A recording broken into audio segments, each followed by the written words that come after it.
नमस्कार दोस्तों, कैसे हैं आप सब। आशा करता हूं आप सभी सुखी व स्वस्थ होंगे। दोस्तों, मैं हूं एडवोकेट राजेश। स्वागत करता हूं आप सभी का एक बार फिर से आपके अपने YouTube channel secular finance TV पर।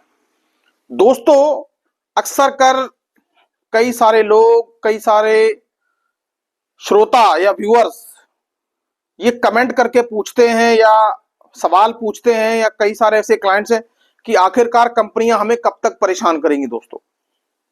दोस्तों, यदि गौर से देखा जाए तो सवाल वाजिब है। दोस्तों, जैसा कि आप सभी जानते ही हैं कि अनसिक्योर्ड लोन्स में कंपनियों के पास वसूली के सिवाय और कोई काम नहीं होता क्योंकि कंपनियों ने आपको अनसिक्योर्ड लोन दिया होता है। और अनसिक्योर्ड लोन का मतलब यह है कि बिना सिक्योरिटी के लोन।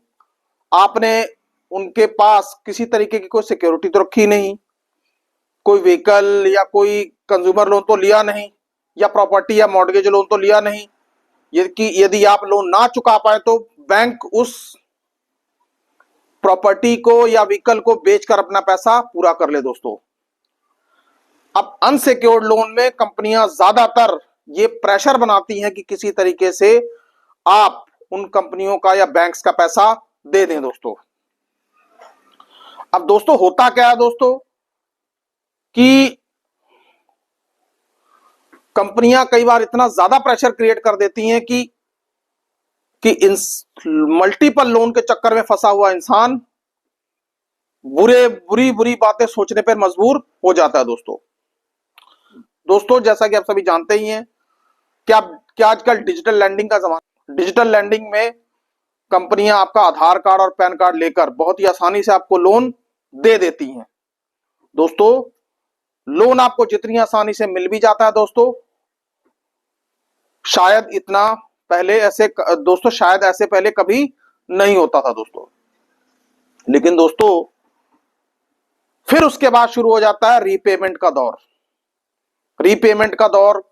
कुछ लोग जो समय से अपनी किस्तें उतारते रहते हैं या अपनी रीपेमेंट करते रहते हैं, क्योंकि उनके पास पैसा आता रहता है, सर्कल उनका बना रहता है, तो पेमेंट चलती रहती है। अब वही कुछ लोग ऐसे होते हैं कि जिनके हालात एकदम से बिगड़ जाते हैं।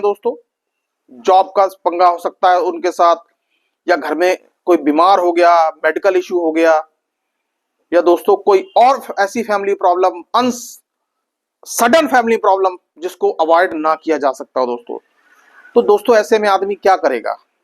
आदमी पहले अपना घर देखेगा कि आदमी पहले अपनी लोन की किस्त उतारेगा। ऐसे में आदमी चारों तरफ से घिर जाता है। एक तरफ घर की परेशानी, दूसरी तरफ लोन की परेशानी। और यही नहीं, कई बार तो ऐसा भी होता है कि जैसे किसी के साथ ऐसी समस्या हो गई तो एक लोन को चुकाने के लिए वो दूसरा लोन ले लेता है। दूसरे को चुकाने के लिए तीसरा लोन। फिर एक समय ऐसा आ जाता है कि उसकी इनकम उसकी ईएमआई से बहुत कम रह जाती है। फिर सारी ईएमआई को एक साथ पे करना उसके लिए इतना मुश्किल हो जाता है कि कभी कभी लोग प्राइवेट फाइनेंसरों से भी पैसा लेने की कोशिश करते हैं और मोटा मोटा इंटरेस्ट पे करने के लिए भी तैयार हो जाते हैं। ये सब किस लिए? ताकि सिविल स्कोर खराब ना हो। लेकिन फिर एक स्टेज ऐसी आ ही जाती है कि जब उसके लोन डिफॉल्ट होने शुरू हो जाते हैं। जब लोन डिफॉल्ट होने शुरू हो जाते हैं तो आदमी सोचता है कि अब मैं करूं तो क्या करूं, क्योंकि मल्टीपल लोन्स हैं। इधर कंपनीज के फोन लगातार सुबह से लेकर शाम तक आपको फोन ही फोन आते रहेंगे। कोई भी सुबह से लेकर शाम तक आपको लगातार फोन आते रहेंगे, और एक से छूटे दूसरे में फंस जाते हैं।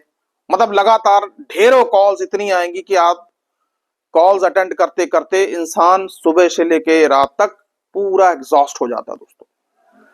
इतना ज्यादा इंसान परेशान हो जाता है कि कई बार तो ऐसे भी मामले सामने आए हैं कि लोग आत्महत्या तक करने के लिए मजबूर हो गए। लेकिन क्या आत्महत्या करना सही है? नहीं ऐसा स्टेप उठाना बिल्कुल गलत है।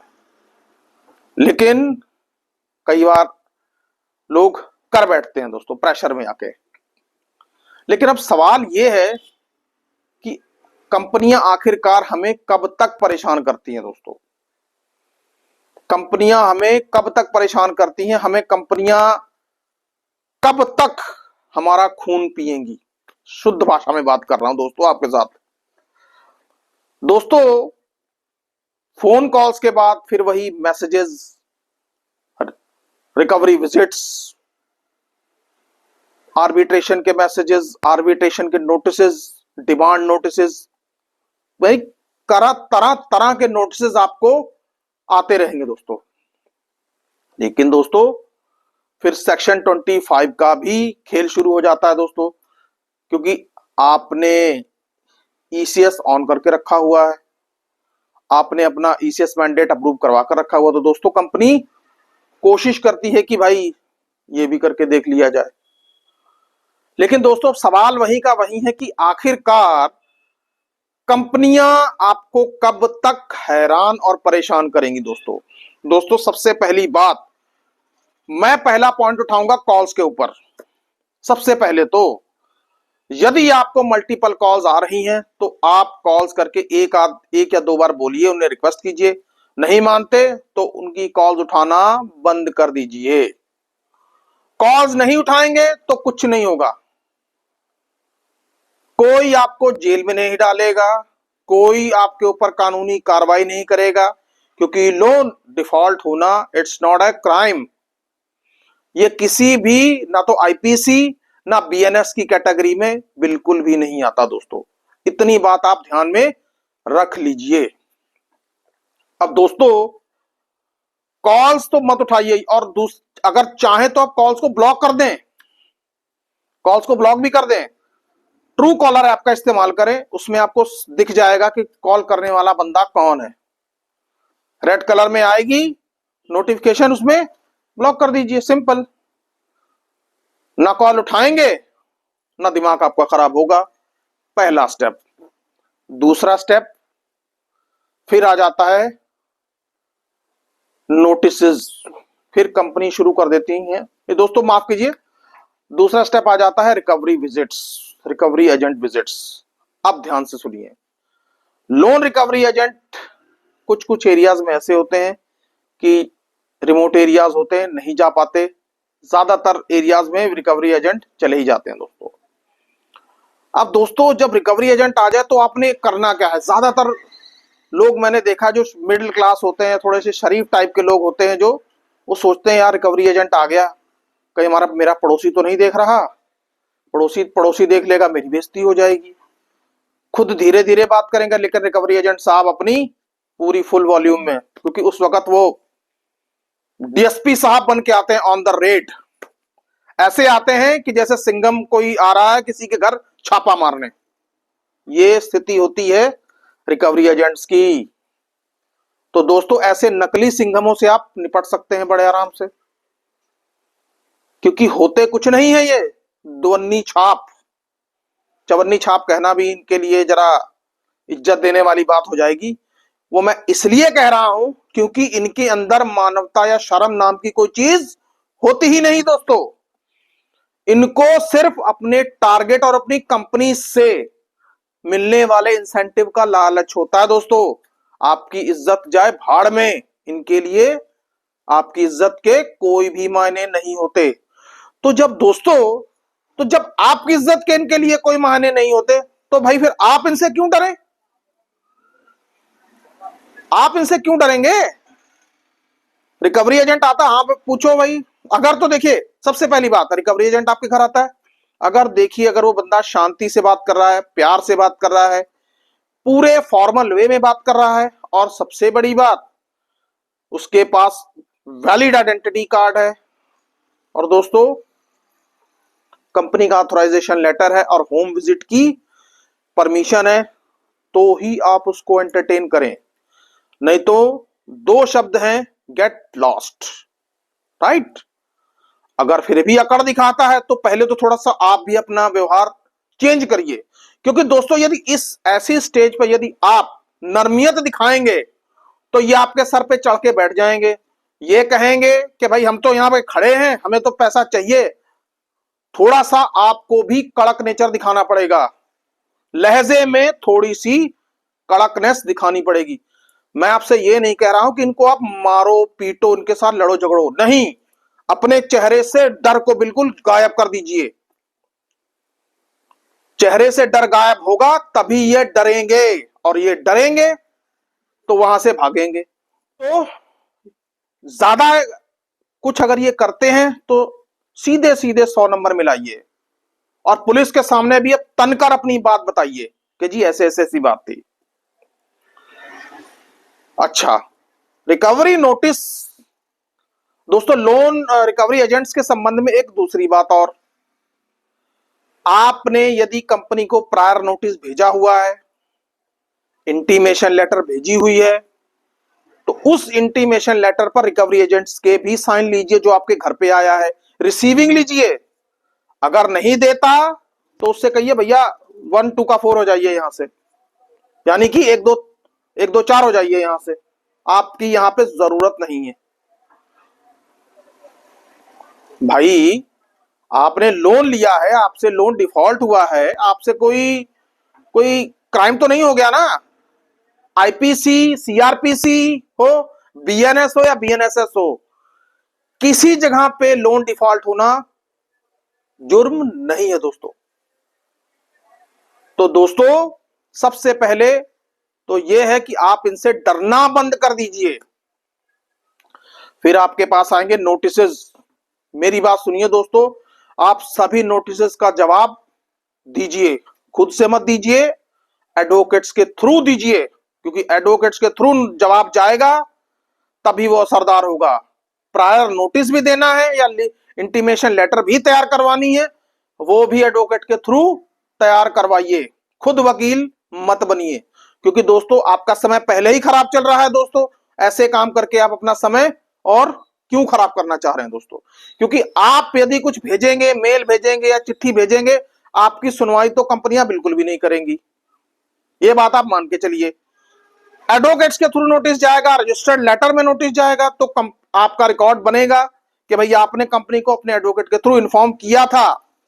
कल को यदि कोई कंपनी कार्रवाई करने की कोशिश करेगी तो आप वो रिकॉर्ड कोर्ट में दिखा सकते हैं। दोस्तों आई एम 100% श्योर कि आपकी सुनवाई पूरी तरह से होगी। दोस्तों फिर आर्बिट्रेशन की कार्रवाई, आर्बिट्रेशन में भी यदि आपको नोटिस, लीगल नोटिस कुछ भी आता है, जवाब दीजिए और बिना डरे अपनी बात कहिए। आपको ऐसे ऐसे मैसेजेस भी आएंगे कि भैया आपके ऊपर एफआईआर हो जाएगी, आपके ऊपर कंप्लेंट हो जाएगी, सब फर्जी है भाई, कुछ भी नहीं है। क्योंकि दोस्तों ऐसे केसेस हम रोज हजारों देखते रहते हैं दोस्तों, कुछ भी नहीं होता। क्योंकि दोस्तों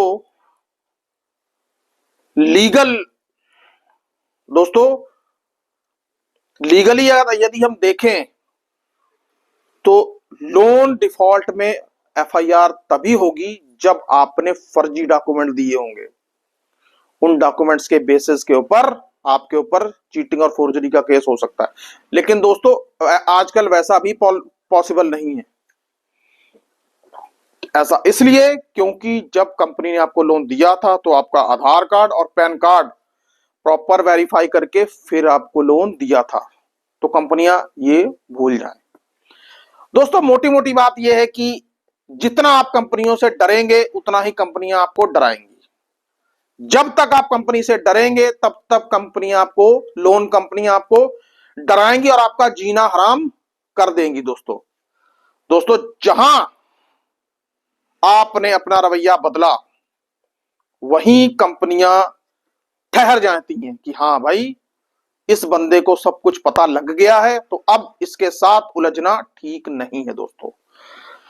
दोस्तों रिकवरी एजेंट्स का प्रोसेस मैंने आपको बताया कि आपने रिकवरी एजेंट्स को कैसे हैंडल करना है। दोस्तों नोटिस के बारे में आपको बताया कि आपने कैसे हैंडल करना है। तो दोस्तों मोटी मोटी बात यही है कि जब तक आप डरेंगे कंपनियां आपको तब तक डराएंगी। आप साल भर डरते रहिए, तो कंपनी आपको साल भर डराती रहेगी। दोस्तों मैं आपको थोड़ा सा बताना चाहता हूं कि मेरे कुछ क्लाइंट्स हैं कि जो लोग मल्टीपल लोन की गिरफ्त में फंस गए थे दोस्तों, और कंपनियां फोन पे फोन, लगातार कॉल्स, लगातार मैसेजेस, धमकी भरे मैसेजेस, और दोस्तों कई कई बार तो रिकवरी एजेंट्स भी विजिट करते थे और बहुत कुछ बोल जाते थे। अब बेचारे शरीफ आदमी कहाँ बोले कुछ। लेकिन दोस्तों यही समस्या जब लेके मेरे पास आए तो फिर जो मैंने उनको जो थोड़े से टिप्स दिए, तो टिप्स देने के बाद अब उनके चेहरे पर एक मुस्कान है दोस्तों। कंपनियों को उन्होंने जवाब देना सीख लिया है दोस्तों। नोटिस आए, नोटिस के रिप्लाई दिए। अब वही लोग अब चैन से अपनी जॉब कर रहे हैं दोस्तों, कमा खा रहे हैं दोस्तों। और ये भी उनका कहना है कि जब हमारे पास पैसा आ जाएगा तो हम कंपनियों के साथ लोन सेटल करके पैसा कंपनियों का वापस दे देंगे, जो कि बहुत अच्छी बात है। तो दोस्तों आप भी लोन कंपनियों की धमकियों से डरना बंद कीजिए, रिकवरी एजेंटों से डरना बंद कीजिए, फोन कॉल से डरना बंद कीजिए। मैं यकीन के साथ कह सकता हूं कि आपकी जिंदगी सुखी रहेगी दोस्तों, आप चैन से जी सकेंगे। लेकिन दोस्तों मेरा एक कहना है कि आपने प्रायर नोटिस तो जरूर देना है और इंटीमेशन लेटर जरूर देना है। और यदि कोई आपको नोटिस आ जाता है दोस्तों तो उसका जवाब जरूर दीजिए। कंपनी आपसे कोई रिटर्न में कम्युनिकेशन कर रही है तो उस कम्युनिकेशन का जवाब जरूर दीजिए। यह उम्मीद मत रखिए कि कंपनी आपको किसी तरीके का कोई जवाब देगी। आप अपनी सेफ साइड के लिए कंपनी से कम्युनिकेट करिए और रिकॉर्ड पूरा एक फाइल मेंटेन करके रखिए, ताकि यदि जरूरत पड़े तो आप उसको एज ए एविडेंस कोर्ट में दिखा सकते हैं और 100% श्योर सुनवाई आपकी होगी दोस्तों। बाकी यदि आपको लोन से जुड़ी कोई और समस्या है दोस्तों, तो आपकी स्क्रीन पर एक व्हाट्सएप नंबर है, आप चाहे तो हमें उस पर व्हाट्सएप मैसेजेस कर सकते हैं दोस्तों। उसके बाद आपकी हम समस्या को देखेंगे, सुनेंगे और फिर जरूरत पड़ने पर आपको कॉल भी की जाएगी। दोस्तों एक बात ध्यान रहे, ये व्हाट्सएप पूरी तरह से पेड है दोस्तों आई होप आपको आज के वीडियो में दी गई जानकारी अच्छी लगी होगी, आपके काम की रही होगी। दोस्तों मैं आपसे एक विनम्र निवेदन है कि इस वीडियो को ज्यादा से ज्यादा शेयर करें, ज्यादा से ज्यादा लाइक करें और जो दोस्तों चैनल को सब्सक्राइब करें। दोस्तों सुखी रहिए, स्वस्थ रहिए। जय हिंद, जय भारत।